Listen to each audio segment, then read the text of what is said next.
8501. What information is generally contained in aircraft specifications or type certificate data sheets? A. Empty weight of the aircraft. B. Useful load of aircraft. C. Control surface movements.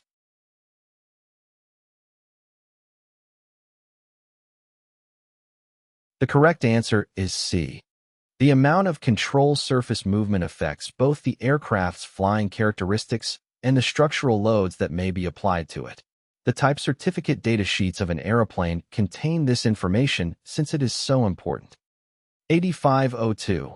Placards required on an aircraft are specified in A. AC 43.13-1, B.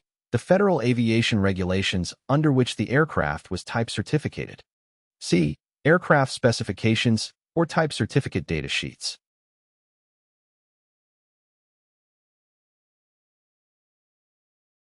The correct answer is C.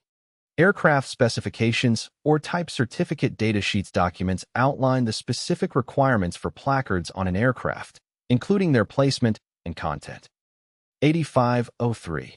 Technical information about older aircraft models, of which no more than 50 remain in service, can be found in the A. Aircraft listing.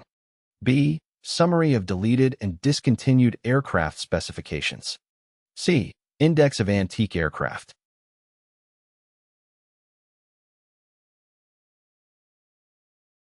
The correct answer is A. The aircraft listing contains the certification requirements for aircraft that are presently in service with fewer than 50 or that have received fewer than 50 certificates. 8503-1. Which of the following are sometimes used as authorization to deviate from an aircraft's original type design? A. FAA Form 337, Supplemental Type Certificate, and Technical Standard Order. B. Supplemental Type Certificate, Airworthiness Directive, and Technical Standard Order. C. FAA Form 337, Supplemental Type Certificate, and Airworthiness Directive.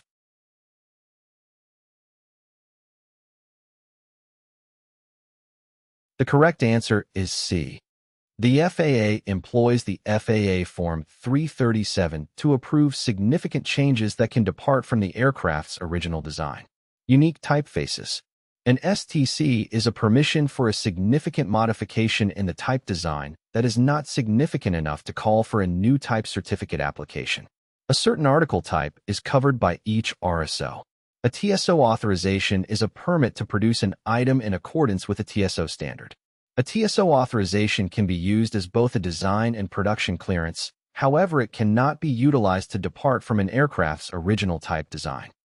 8504-1. The Federal Aviation Regulations require approval after compliance with the data of a Supplemental Type Certificate. 2.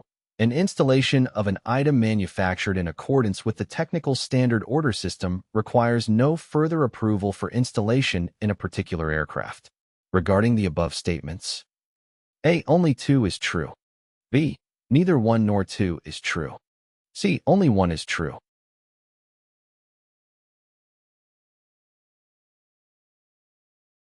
The correct answer is C. Only statement 1 is true. According to the Federal Aviation Regulations, approval is required after compliance with the data of a Supplemental Type Certificate. Statement 2 is not entirely true, as installation of an item manufactured in accordance with the Technical Standard Order System may still require additional approval for installation in a particular aircraft, depending on the specific circumstances.